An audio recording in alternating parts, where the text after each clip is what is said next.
So okay, in the last episode I got so excited I totally forgot to go over the monsters, so I figure we ought to do that now. After that, it would be silly to have such a short episode, so I brought a friend. Hello, yes. And we're celebrating our victory over this game with some Coca-Cola, and what have you got? Moonshine, yes, with cherries. Okay, moonshine. With cherries. Okay, with cherries. And anyway, after this, we're gonna go through and look at some of the things that we missed and some of the things that might be generously called story elements. There were no story elements, only melodrama. Well, kinda, but it's pony-themed melodrama anyway, so let's look at some monsters. First up, there were these flying, bread-making machines. Bread-making machines. They are powered by the screaming howls of the dead. Well, I guess since they did genocide on the espers to build those things, then that's kinda true. Yes. Next up are some floating heads, some floaty skeletons, and some demon things. Who are powered by the screams of the dead! You don't know, those head things might eat food, or maybe the skeleton doesn't eat it all. Then how is it powered? It eats the dead screams. I don't know, it just seems weird that the Empire will be employing a bunch of monsters that survive on the screams of the dead. If you ate screams of the dead, where would you get a job? Yes. I don't know, I'd probably be like a big CEO or something. Anyway, next up are some ninjas and also some gray flying dragon creatures. You made a class joke because you're poor. No, we should focus on the game here. You are the one who went off topic. Do not blame me. Yes. Look, do the ninjas eat the screams of the dead or what? No, they are horses dressed as ninjas. They eat grass and are clumsy. Well, okay, there's also this giant dude in his bikini briefs. He eats grass and is clumsy too. He does not. There's no grass up here, and this guy lives in a treasure chest. Well, then he is the land whale. He eats the planktons from the sky. Sky planktons? Hello, yes, this is the fantasy universe calling. You are in fantasy, there are sky planktons. Okay, and then there was also this giant purple dude who— Sky planktons! Yes! Who presumably lives on sky planktons. Sky planktons! Anyway. High fantasy sky planktons! Let's go ahead and look— Yes! Let's go ahead and look at some of the stuff that we missed. We'll go ahead and boot up the game and get going. This is boring! How dare you drag me here to be bored? My time is precious and valuable! Yes. Well, when I got you, you were just mapping out the local ant populations and then filling up their ant holes with water. You dare to mock my carefully laid preparations! Oh, there's a game.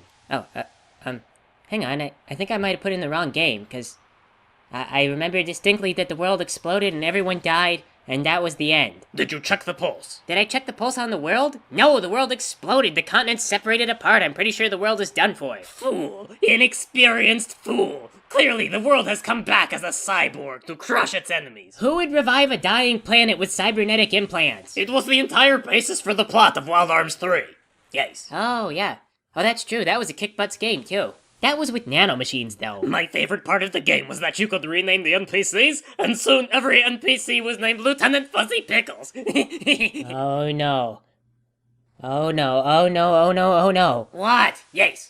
Your misery is boring if I cannot pinpoint the reasoning. No, Trixie is dead. You don't understand. She died. The world exploded. The game is done. Everything is done. No, she's living at home with Seth. So this is like pixelated version of The Sims. No, it'd be like The Sims if they had any control over when they went to the bathroom. This is like Sims without that control. This is like linear Sims where everyone has to live out the same way every single time you play, and you can't make them die in interesting ways. That is the entire objective of The Sims. I'm sorry, I just can't do this anymore. I can't play this game anymore. It's defeated me in mind, body, and soul. Trixie wins.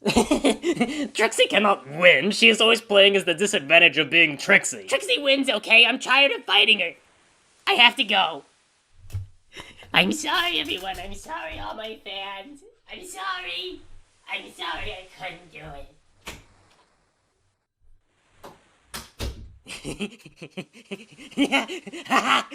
it. Now it is just me and the game. Hello, game. We are alone together. Do not worry, because now I am going to play you. I will decide who plays Sims and who lives and who dies. I will play with Sadisto. Yes. Oh, it is so sad, he says. We live on a tiny deserted island. Just me and you have been in the comas for a year. Do you know where the others are? No, we are all alone. Just Sadisto and Trixie, living all alone, with no witnesses, and if something were to happen,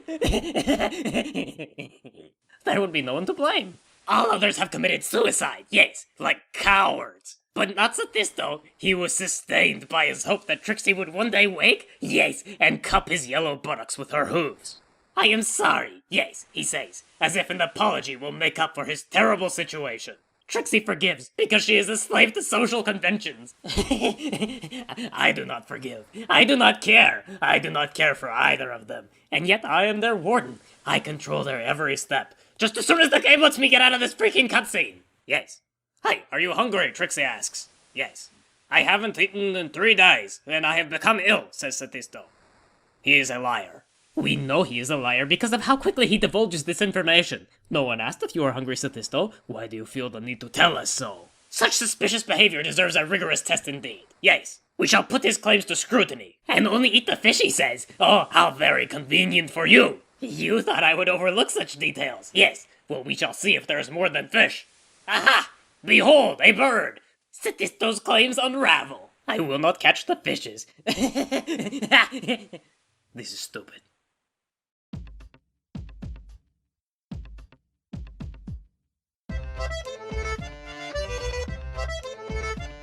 Oh, I won't be chasing topfish on the sandy shore, and nor will I give credence to your miniature. I scoff at the presumption that you plan to draw me into this and waste my time by dedicating doubtful joy in my remiss because I don't see reason to delay on the beaches, and I simply can't be bothered since we'll simply have to starve.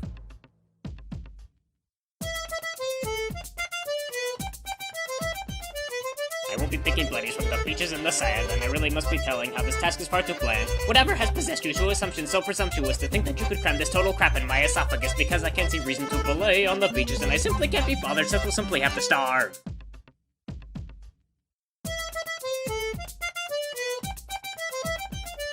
I cannot find a reason to be pleased by finding rivulines and really can't invest myself in factors that supposedly might rather crawl through dungeons with the riskiness and deadly traps while blindly taking orders from a misbegotten treasure map because I can't see reason to belay on the beaches and I simply can't be bothered so we'll simply have to starve.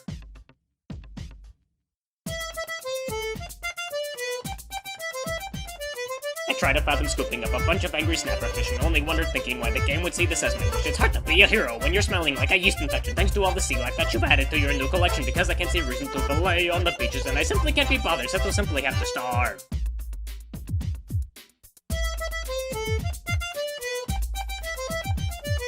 I can't predict the value of obtaining straying dimples, but I also don't seem able to escape this hellish limbo. It's brought to my attention that I may conceive the circumstance apropos of alternatives to make this wretched game advance. I really can't see reason to belay on the beaches, and I simply can't be bothered since we'll simply have to starve.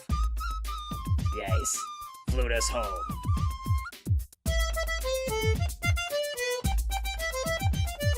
I don't see any difference in the Farios or Donbacks and don't know if this region carries mackerels or yellowjacks. There's really no denying that I can't refuse this minigame and must be catching Linux even if I deem it very lame. They force my hand to action despite all my ministrations and they're truly there just now so they're simply going to die. Okay, fine, I got the fish. Here is your stupid fish. Don't ignore me! Oh, I see your game. You are playing at death. No, I am kidding. I know you are faking. I saw the bird. Clearly the plan was for me to feast upon the fish. But you have feigned death at the last probable moment. Strange indeed, the timing of these events, Satisto. I have underestimated you, but not again. From this day forward, I will be wary of your wiliness. Do not think that you have fooled me by dying. You knew I would kill you. Yes, that is why you assigned me this task. If it was not your intent, you would have told me which fishes I was supposed to be catching. Yes. You know I do not know the rock fishes from the blennies. What? Where are we going? I have lost all control. Obey me, tiny sprite of Trixie. Oh, I can control you again. Go up the mountain. Yes, obey. Do as I say. Touch the bird. It is covered in bugs because it is dead. Perhaps it is symbolic of something, maybe. Yes. Wait, Discord? Why is he irresponsible? I am your god. I have led you up the mountains to this bounty of dead bird. Feast your eyes upon its metaphorical girth. Yes. Bird girth. Sky planktons. We have thrown off the tyranny of Satisto's misplaced infatuation, and now we are our own free, spritey cartoon character. Yes, we can walk around the house naked however we please. Let us begin now. Where is the button to disrobe Trixie? I do not see one. Yes. Wait, is she sad?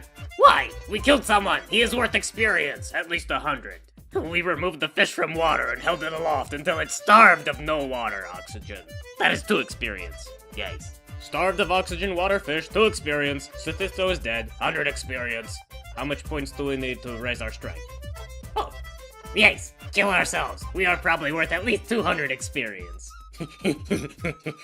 Then we will make another character, and we will make them kill themselves too. 300 experience. Killing spree. Everything has gone black now. Yes. I guess we are dead. We do not make another character. Oh, I can hear the ocean. We must be inside a seashell. Yes. Oh no, we have merely fallen from the cliff that was nowhere near where we were. And now we have broken our legs and must crawl, screaming and bleeding, to the house, maybe. There was nowhere else to go. I thought maybe somewhere more fun. Aha! The bird! You! You are allegiance to us. You tipped us off to Satisto's evil plans. Yes. And that is why you must die. You are an untrustworthy bird. Ah, yes. Trixie blames the bird for her suffering. You are valuable after all, bird. You will live another day. But you will live on in shame, as a scapegoat. Little bird, would you like for me to tell you a story? Yes. Back when the alpha for Pokemon came out, Ash Ketchum had 2 parents. But unfortunately for the Ketchums, I was a very good Pokemaster. Now Ash Ketchum has no father. Yes. I stole him away with my beautiful, gorgeous Pokemons. Yes. You believe me. Yes. And how do I get away with such terrible crimes, you ask? Scapegoats. And they are not crimes. I am guilty of nothing. But the blame fell to the Ketchum mother. Why else do you think a young boy leaves the Ketchum's family all by himself? I do not know. I have lost interest in this story. It is a lie, anyway. This is a very long cutscene again. It takes so long to get out of the first town. When do I get to go catch Pokemons? Yes. Go fetch me my parcels, says Dead Satisto. No, yes. You fetch your parcels. I am the Pokemon Masters. I am not some errand boy. A raft. Or perhaps chocolate candies, I cannot be sure.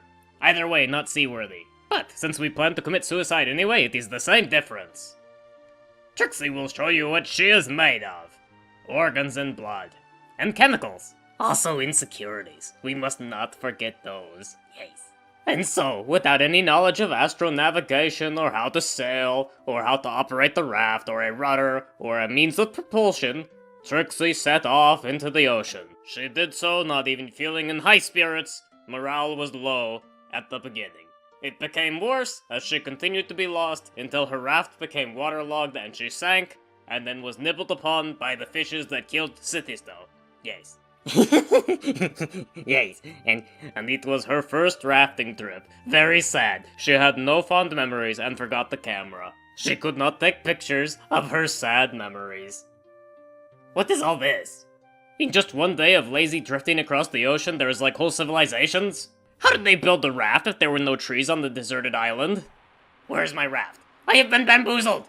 We could use the raft to travel to new locations! What is this? Not Pokemons. Mesosaurs. I don't have Pokeballs. I will just have to feint them. I feint 2 at once. I am very good. Yes. And is Trixie the trainer, or is she the Pokemon? I cannot tell. She is blue, and also I have heard that they have made Ponymons Alpha. It is supposedly a game where you capture Ponymons and make them battle each other. I know nothing of their types, yes, because Ponymons are mostly pony types. It is very cute though. You capture them in the Pokemon's ball, and then you send them out to the other Ponymons, and you say, kick that Ponymons in the head, and then you kick the Ponymons in the head, the pony is dead. Yes. And then they are all happy about it because they are just little girl baby ponies. They do not know from morality. Yes, it is good. So, I think that maybe this is not that game. I think that maybe this game is an imposter! It is parading around as Ponymons, pretending to have ponies in it. Look, you cannot capture them. There is only ice magic, haste magic. You can feint them, yes, but where is the joy of subjugating them? Actually, you know what? I think I should go do that right now. Yes. I am going to go play Ponymons. Forget this game.